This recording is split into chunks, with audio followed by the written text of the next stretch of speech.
দেবলিনাদের ভিডিওগুলো দেখে এত খারাপ লাগছে, কিছু বলার নেই, সত্যি খুবই খারাপ লাগছে।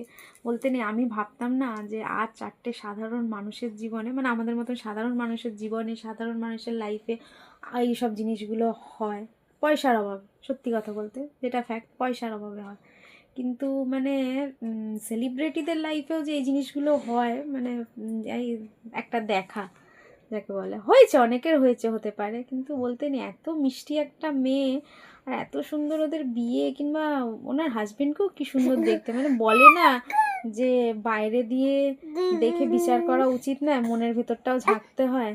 হ্যাঁ, যে কিসের থালে ভালোবাসলে, হ্যাঁ সে মেয়েটা আজও মানে মানে মেয়েটা হসপিটালে ভর্তি থাকা সত্ত্বেও এখনও বলছে যে ও যদি আমাকে ডাকে আমি যেতে রাজি আছি। তাহলে তুমি কি ভালোবাসলে ওকে?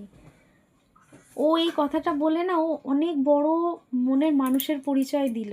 ও সত্যি ভালোবাসে, তাই ও পরিচয় দেওয়ার দরকার, সেটা পরের কথা। ও সত্যি তোমাকে ভালোবাসে, তাই তুমি যে ওকে বলছো এই কথাটা, তুই তোর মাকে, মানে তুই তোর মা এক না, আমাকে একদিকে রাখ, একদিকে নয় তো তোর মাকে রাখ, এই প্রশ্নটা যদি ও তোমাকে ঘুরিয়ে করে, তুমি কি উত্তর দেবে?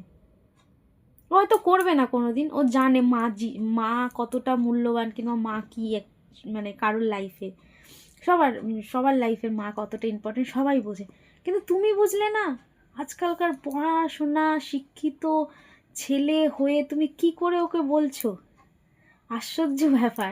আমি দেবুলান থেকে বলবো যে তোমাকে যদি ও প্রশ্নটাও যখন করলো, তুমি কেন ঘুরিয়ে ওকে জবাব দিলে না যে তুই ছাড়তে পারবি তো, তাহলে তুই ছাড়, তাহলে আমিও ছাড়বো।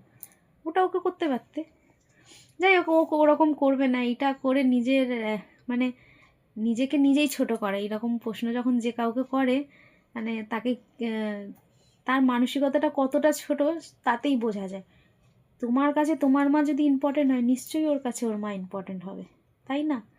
তো এইরকম করে একটা মেয়েকে এইরকম মৃত্যুর মুখে ঠেলে দেওয়াটা মোটেও উচিত কাজ হয়নি। তারপরেও সে মেয়েটা তোমাকে অ্যাকসেপ্ট করতে চায়, এটাই হচ্ছে মানে তার বড় মনের মানসিকতা, কিংবা ওর ওর একটা পরিচয়, ওর ভালোবাসা তোমার জন্য কতটা। তো সেই ভালোবাসার সম্মান দাও। এরকম মানুষ আজকাল পাওয়া খুব মুশকিল। আমরাই হতে পারবো না ওর মতন, আমরাই হতে পারবো না দেবলীনাদের মতন। তুমি তাড়াতাড়ি সুস্থ হয়ে ওঠো, আবার তুমি তোমার স্টেজে ফেরত যাও, নিজের সাধারণ জীবন, তোমার মানে তোমার লাইফের যা ঝামেলা প্রবলেম সব তোমার ঠিক হয়ে যায়, এটাই আশা করি। তুমি তাড়াতাড়ি সুস্থ হয়ে ওঠো।